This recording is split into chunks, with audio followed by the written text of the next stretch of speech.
ఇలా చూసారా వంకాయ కర్రీ.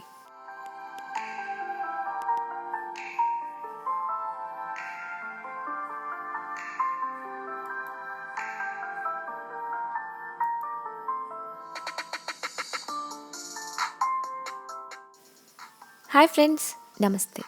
ఎలా ఉన్నారు? Welcome to flavours of home made. ఇవాళ మన రెసిపీ వంకాయ కర్రీ. వంకాయ కూరని ఇవాళ మనం కాస్త పుల్లగా కాస్త కారంగా చాలా రుచిగా తయారు చేసుకుందాం. వంకాయ కర్రీని ఇష్టపడిన వాళ్ళు కూడా ఈ పద్ధతిలో తయారు చేసి వడ్డిస్తే చాలా ఇష్టంగా తింటారు. అంత బాగుంటుంది. మరి ఇంకెందుకు ఆలస్యం, ఎంతో కమ్మగా ఉండే వంకాయ కర్రీ తయారీ విధానం తెలుసుకుందాం. ముందుగా స్టవ్ వెలిగించుకుని ఒక పాన్ పెట్టుకుని అందులో 1 టేబుల్ స్పూన్ ధనియాలు వేసుకుంటున్నాను.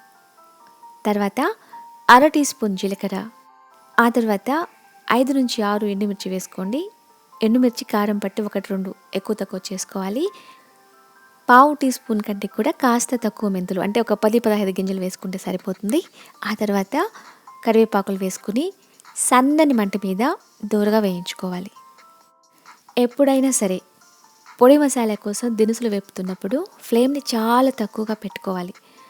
మెంతులు వేసుకున్నప్పుడు అవి అస్సలు ఎక్కువగా వేగిపోకుండా చూసుకోవాలి. మెంతులు ఎక్కువ ఫ్రై అయితే చేత్తనం వచ్చేస్తుంది, వంకాయ కూర టేస్ట్ పాడైపోతుంది. వీలైతే మెంతుల్ని వేరుగా వేపుకోవడం మంచిది. మనం ఎంత ఓపిక్గా తక్కువ మంట మీద దూరగా వేపుకుంటామో ఈ మసాలా పొడి వంకాయ కర్రీ కలిపినప్పుడు రుచి కూడా అంత బాగుంటుంది. ఇలా చూసారా, మాడిపోకుండా పర్ఫెక్ట్గా వేగుతున్నాయి కదా.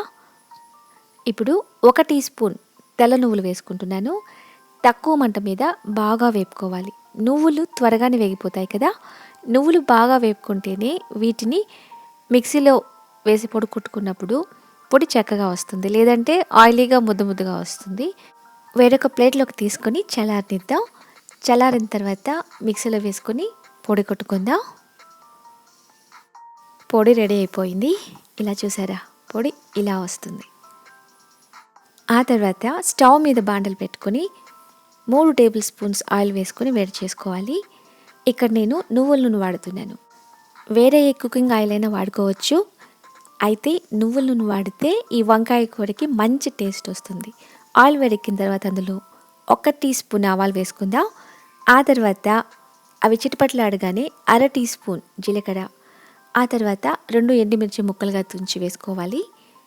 తర్వాత కొన్ని కరివేపాకులు కూడా యాడ్ చేసుకోవాలి. ఒక 15 వరకు వెల్లుల్లి రెబ్బలు తీసుకుని ఇందులో వేసుకుంటున్నాను. ఇవి సగానికి కట్ చేసి వేసుకోవచ్చు, లేదా అలా అయినా వేసుకోవచ్చు. ఆ తర్వాత 15 నుంచి 20 సాంబార్ ఉల్లిపాయలు ఉంటాయి కదా, చిన్న ఉల్లిపాయలు ఉంటాయి కదా, వాటిని సగానికి కట్ చేసుకుని వేసుకోవాలి. చిన్న ఉల్లిపాయలు అందుబాటులోకి లేకపోతే ఒక ఆనియన్, పెద్ద సైజు ఆనియన్ తీసుకుని సన్నగా పొడవుగా కట్ చేసి వేసుకోవాలి. ఈ వంకాయ కర్రీలో ఈ విధానంలో చేస్తున్నప్పుడు వీలైనంత వరకు చిన్న ఉల్లిపాయలు వాడితేనే చాలా బాగుంటుంది. వెల్లుల్లి ఉల్లిపాయలు కాస్త వేపుకున్న తర్వాత, అంటే కాస్త కలర్ చేంజ్ అయిన తర్వాత ఇందులో టొమాటోస్ యాడ్ చేసుకోవాలి.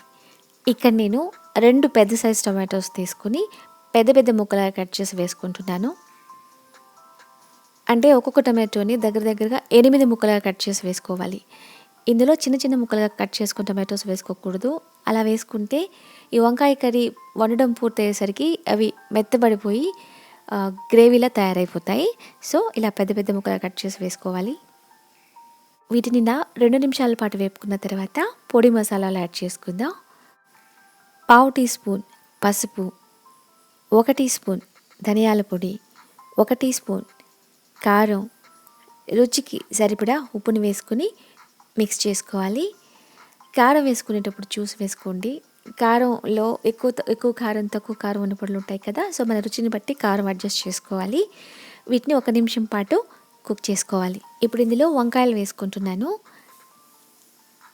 ఇక్కడ నేను 6 వంకాయలు తీసుకుని ఇలా పొడవుగా పెద్ద ముక్కలుగా కట్ చేసి వేసుకుంటున్నాను. ఇక్కడ నేను తీసుకున్న వంకాయలు ఒక 300 గ్రామ్స్ వరకు ఉంటాయి. వంకాయలు వేసుకున్న తర్వాత బాగా మిక్స్ చేసుకుంటూ మీడియం ఫ్లేమ్లో 3 నిమిషాల పాటు కుక్ చేసుకోవాలి. ఈ వంకాయల మసాలాతో పాటు ఇలా బాగా మిక్స్ చేసుకుంటూ కుక్ చేసుకుంటే వంకాయకి మంచి రుచి వస్తుంది. ఆ తర్వాత కాస్త వాటర్ యాడ్ చేసి కుక్ చేసుకోవాలి. వంకాయ యాడ్ చేసిన వెంటనే వాటర్ని కలుపుకోకూడదు. కాసేపు కుక్ చేసిన తర్వాత నీళ్లు అవసరమైనన్ని కలుపుకొని కుక్ చేసుకుంటే మంచి రుచి వస్తుంది. అరకప్పు కంటే కాస్త తక్కువగా వాటర్ యాడ్ చేసుకున్నాను. తర్వాత కొత్తిమీర కూడా వేసుకొని చక్కగా కలుపుకొని వండుకోవాలి. మూత పెట్టుకుని ఒక 5 నిమిషాల పాటు మీడియం ఫ్లేమ్లో కుక్ చేసుకుంటే సరిపోతుంది.